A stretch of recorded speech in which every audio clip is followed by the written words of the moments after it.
सुखदेव बाबा प्रकट हुए। जैसे सुखदेव बाबा प्रकट हुए तो भोले बाबा ने कथा को कहना शुरू कर दिया। श्रवणम कीर्तनम विष्णु स्मरणम पाद सेवनम अर्चनम वंदनम साख्यम आत्मनिवेदनम। स्मरण भी भगवान विष्णु का करना चाहिए, स्मरण भी भगवान विष्णु का करना चाहिए और ध्यान भी भगवान विष्णु का करना चाहिए। अच्छा, भोले बाबा ने जब तक पति पत्नी की लड़ाई झगड़ा की कथा सुनाई जब तक तो सुनते रहे। पार्वती मैया ने खूब मन से सुनी, उनके जाने यही भागवत है। और तुम उनका नहीं कोई सुना दो कि फलाने की घर वाली लड़ पर लाल मजा आ जाओ महाराज बहुत अच्छा आओ। और सूदी सूदी कथा सुनाओ तो इतनी गा रही तो मनी मनी की ठटरी बन जाए लगोगे तो कथा पे कथा सूट गई। पार्वती मैया को जब तक हंसी मजाक सुनाया तब तक तो पूर्ण कथा को सुना। और जैसे ही हास्य प्रहास्य को बंद कर दिया वैसे ही पार्वती मैया ने बड़े प्रेम के साथ हास्य प्रहास्य की कथा को बंद करने के बाद पार्वती मैया ने बड़े प्रेम के साथ सो गई। जैसे ओरिजिनल कथा को सुनाया वैसे पार्वती मैया सो गई। खूब तेज नींद आ गई पार्वती मैया को। अब तो भैया कलवें का नाम के तोता सुन रहे थे, उनके दिमाग पे आया। पार्वती ने तो कथा सुनी नहीं और खुद की खुद कथा नहीं सुनी और हमें भी नहीं सुनने दी। अच्छा, पहले के जमाने में साउंड माउंड कछु चलत नहीं थे, डीजे मीजे कछु होत नहीं थे। महाराज जी आउते सो बस केले को केरा को मड़वा बना देते। देखी तुम उनने पहले के जमाने की कथा? की ने देखी? की ने सुनी? तुमने सुनी?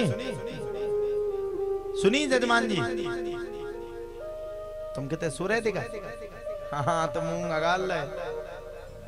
पहले के जमाने में जो कथा होती थी महाराज जी, वो कथा कैसी होती थी? पंडित जी आए, उसके ऊपर केले का मंडप बना दिया और पंडित जी बैठ करके भागवत की कथा को करते थे। वही कथा थी। अच्छा, पहले के जमाने में जो कथा होती थी फट्टी मट्टी तो जरूरत नहीं आती है। ध्यान तुम उनका जब रामलीला में अपनी अपनी फट्टी लेके बैठ के जाने आओ वो जमाना बीत गो। अच्छा, पहले के जमाने में जब पंडित जी कथा सुनाते सो पे नर्रे होते। एक समय ने सारण्य के तीर्थ में तो सुनवे वाले को निरत तो नए नए आदमी निरत बूढ़े बूढ़े टोकरा सुबह ऐसे बैठ गए उरैया में। और ठंड के टाइम में होती पहले की कथा सुबह कतरते कच चलो हाँ उनकी पहले कथा हुई। हाँ वही कथा। और कछु तो सोते रहते थे, भागवत चली वो सोते रहे। वैसे ही पार्वती मैया को भोलेनाथ बैठ करके संपूर्ण कथा को सुना रहे हैं और पार्वती मैया संपूर्ण कथा को सुन रही है मेरी माँ, लेकिन सो गई। अब कलविंग के नाम के तोता जो सुखदेव बाबा ऊपर डाली पे बैठे थे उनका दिमाग खराब, पार्वती तो सो गई। अब भागवत की कथा सुनाएगा कौन? अगर हूं का देना शुरू नहीं किया तो इनके अलावा कोई दूसरा सुनाएगा नहीं। कलविंग ने ही हूं का देना शुरू कर दिया। भोले बाबा तो भगवान की मस्ती में इतने मस्त हो गए, इतने मस्त हो गए, इतने मस्त हो गए कि पूछो मत। अब तो खूब सुनाते जाएं और कलविंग के नाम के तोता भगवान की कथा को सुनते जाएं, सुनते जाएं, सुनते जाएं, संपूर्ण मन को लगाकर कि सुनते जाएं। इतना सुने जिसकी कोई सीमा नहीं। और धुन में बैठ करके कथा को सुनाए। पहले की धुनें अलग होती थी। भगवान के भक्त जो होते हैं, जो भगवान की धुन को बैठ पाले, वो कभी बीच में बैठते नहीं थे। किस धुन में बैठा है बाबरे, तू किस मद में मस्ताना है, सोने वाले जाग जा, संसार मुसाफिर जाना है। कोई आज गया कोई कल गया, सही बात है कि नहीं? कोई आज चला गया कोई कल चला जाएगा। कोई आज गया कोई कल गया, कोई चंद रोज में जाएगा, कोई चंद रोज में चला जाएगा। अरे जो आज गया वो कल गया। अच्छा, सबरे जाते राम नाम सत्य है, सत्य बोलो मुक्ति है। जब कोई मरे तो सब लोग कहते मन में, अरे राम राम राम, ये पड़ोसी मर गया, कितना अच्छा था भैया। मर गया, चला गया। अरे राम राम राम, इतना बड़ा अन्याय हुआ यार उसके साथ, ऐसा नहीं होना चाहिए था। और सब लोग चर्चा करेंगे, भैया जीवन का कोई पता नहीं, आज ये मरा कल हम मर जाएंगे, ये कहकर आएंगे, स्नान ध्यान करेंगे और स्नान ध्यान करने के बाद सब भूल जाएंगे, फिर काम काज में चले जाएंगे। भगवान की माया साहब बड़ी प्रबल है। और आप लोग विश्वास मानो, मैया आप सब लोग सामने बैठी हो, मैं अपने आप को बड़ा सौभाग्यशाली मानता हूं कि भगवान ने इतनी छोटी सी उम्र में मुझे नौकरी तो दी, लेकिन नौकरी के साथ साथ अपनी चर्चा करने का समय दिया। ये बहुत बड़ी बात है साहब। जो काम आप लोग बुढ़ापे में नहीं कर पा रहे हो, मैं अपने समय में कर रहा हूं। पार्वती मैया ने जिद पकड़ के पूरी कथा सुना डाले। बोले बाबा, भोलेनाथ तो भोलेनाथ, वंदे देव उमापतिम स्वर्गुरुम वंदे जगत कारणम वंदे पन्नग भूषणम मृगधरम वंदे पशुनाम पतिम वंदे शूड शशांक वहिननयनम वंदे मुकुंद प्रियम वंदे भक्त जनाश्रयम च वरदम वंदे शिवम शंकर। बोले बाबा ने पूरी कथा सुनाई। जब अंत में जयकारा लगाया, बोलिए भागवत महापुराण की। पार्वती मैया जग गई। अच्छा, कथा पूरी हो गई, मैं अमर हो गई। बोले बाबा, बोले तुमने नहीं सुनी? अरे बोले स्वामी मैंने कहां से सुनी, जहां पति पत्नी का झगड़ा था वहीं कथा पूरी हो गई थी, आगे पता ही नहीं कौन सी कथा थी। बोले बाबा, बोले धन्य है देवी, जो कथा सुननी चाहिए उस कथा को सुना नहीं, सो गई। फिर किसने सुना? बोले बाबा का दिमाग खराब, किसी भूत प्रेत ने तो नहीं सुन लिया? ऐसा नहीं, प्रेत तो सुन ले वे, फिर पूरी कथा गड़बड़ी है जाए। बोले बाबा इतने चिंता में जिसकी कोई सीमा नहीं। सामने देखा तो एक डाल पर कलविंग नाम के तोता बैठे थे। बोले बाबा को इतना क्रोध आया, इतना क्रोध आया, इतना क्रोध आया, त्रिशूल को ढाया। अरे महाराज, इसको कथा को श्रवण ही करना था तो आकर के व्यास गद्दी के नीचे बैठ करके कथा को सुनता। सामने आकर के पूरी कथा को सुन लिया, वो भी छलपूर्वक। बोले बाबा ने उठाया त्रिशूल, ठहर जा। अब तो महाराज कलविंग राम का तोता आगे आगे, भोले बाबा पीछे पीछे चले जा रहे हैं। कलविंग नाम का तोता आगे आगे, भोले बाबा पीछे पीछे। कलविंग नाम का तोता आगे आगे, भोले बाबा पीछे पीछे। जाते जाते जाते जाते जाते जाते जाते भोलेनाथ पीछा कर गए। ठहर जा दुष्ट, आज तुझे छोड़ूंगा नहीं, पृथ्वी के किसी कोने में रहना, तुझे छोड़ूंगा नहीं। अब सुखदेव बाबा सुखदेव बाबा विकट दौड़ते दौड़ते दौड़ते दौड़ते दौड़ते वेद व्यास की पत्नी का नाम था विटिका।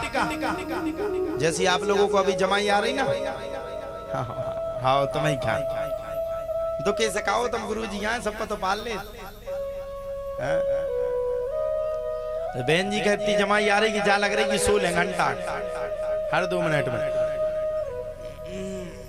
कथा हो गई, चले। अच्छा घर से जाके क्या जो और मजा है, शासन का काम दे के तुम बनाइयो रोटी, आज हम भागवत सुन भी जा रहे। वे मरी जा रही है, रोटी बनावे ना तुझे भागवत ही सुन नहीं ना, इन्हें रोटी बनाई।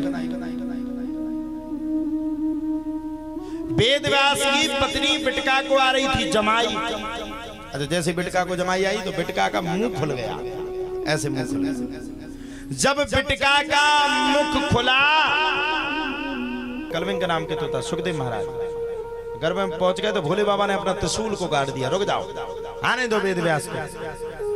एक एक बात कहूंगा वेद व्यास से, तुम्हारे घर में कोई फ्रॉडी आदमी घुस गया है। अच्छा वेद व्यास जी महाराज अपने स्नान ध्यान करके चले आ रहे थे, भगवान का भजन करके चले आ रहे थे। बहुत अच्छा भैया, भगवान का भजन करने का सौभाग्य तो मिला। और भगवान का भजन करके आए जैसे तो सामने भोले बाबा को देखा दे। भोले बाबा बिना बुलाए मेरे दरवाजे, मेरा तो भाग्य नहीं सौभाग्य है। भोले बाबा के सामने खड़े होकर के श्री वेद व्यास जी महाराज ने स्तुति करना प्रारंभ कर दिया। ध्याये नित्यम महेशम रजत गिरिनिभम चारु चंद्रावतंसम रत्नाकल्पोज्ज्वलांगम परशुमिगवरा भीतिहास्तं प्रसन्नम पद्मासीनं समन्तात स्तुतममरगणै व्याधिकृतिं वसानं विश्वाध्यं विश्ववन्ध्यं निखिलभयहरं पंचवाक्तं त्रिनेत्रम्। भूत बावन श्री भोलेनाथ महाराज विराजमान हुए हैं और श्री भूत बावन भोलेनाथ की स्तुति कर करके वेद व्यास ने पूछा, महाराज बड़े दिनों के बाद आए हो, ऐसे दुर्लभ दर्शन आपके हो गए, हमारा तो भाग्य खुल गया। बोले बाबा, बोले बस बस बस हो गए दर्शन। मेरे प्रश्न का उत्तर दो। तुम्हारे घर में एक चोर चोरी करके घुस गया है। वेद व्यास जी महाराज को हंसी आने लगी। महाराज हमारे घर में कोई चोरी करके क्या करे? अच्छा, पंडितन के घर में कोई चोरी करे तो क्या मिले? वो जमाने की बात कर, आज के जमाने में तो पंडितन और संतन ना सबसे ज्यादा है। हेलो, हमारे घर को घुस जाए तो ज्यादा क्या है? धन हो, लक्ष्मी हो, वैभव हो, ये तो ठीक है, लेकिन ज्ञान की मुद्रा सबसे ज्यादा है। यही तो संसार का प्राकृतिक है। अब वेदव्यासी महाराज मुस्कुराने लगे और मुस्कुरा करके वेदव्यासी महाराज ने कहा, प्रभु हमारे घर में कुछ देने के लिए है ही नहीं, कौन सा चोर घुस गया और हम आपको भला दे ही क्या सकते हैं जो हमारे घर में कोई चोर घुस जाएगा। वेदव्यासी महाराज बोले, वो ऐसा वैसा चोर नहीं है, बड़ा खतरनाक चोर है। बोले कौन सा चोर है? बोले उसने भागवत जी की कथा को छल पूर्वक सुना है और ऐसे छलिया कपटिया व्यक्ति से ये पूर्ण भागवत हुई है। अब तो वेदव्यासी महाराज ने हाथ जोड़ करके कहा, बोले भगवान, जिसने कथा को सुना, भले ही छल पूर्वक सुना, लेकिन कथा को तो सुना। अब आपने भागवत के अंदर लिख दिया ये अमर ग्रंथ, ये मुक्ति पंथ, ये पंचम वेद निराला। अब जब आपने इस वेद को पांचवा वेद कह दिया, पंचमो वेद चेत, पांचवें वेद की व्याख्यान सुव्याख्यान कर दिया, तो भगवान एक बात बताओ, जब पांचवा वेद इसको कह दिया गया है और जब ये पंचम वेद हो गया, भले ही उसने फ्रौटपंथी से कथा को सुना, लेकिन कथा को तो सुना ना, कथा को तो श्रवण किया ना। तो महाराज वो अमन नहीं हुआ तो क्या हुआ? बोले बाबा ने अपना दंड कमंडल उठाया और कमंडल को उठा करके कैलाश पर्वत पर पहुंच गए।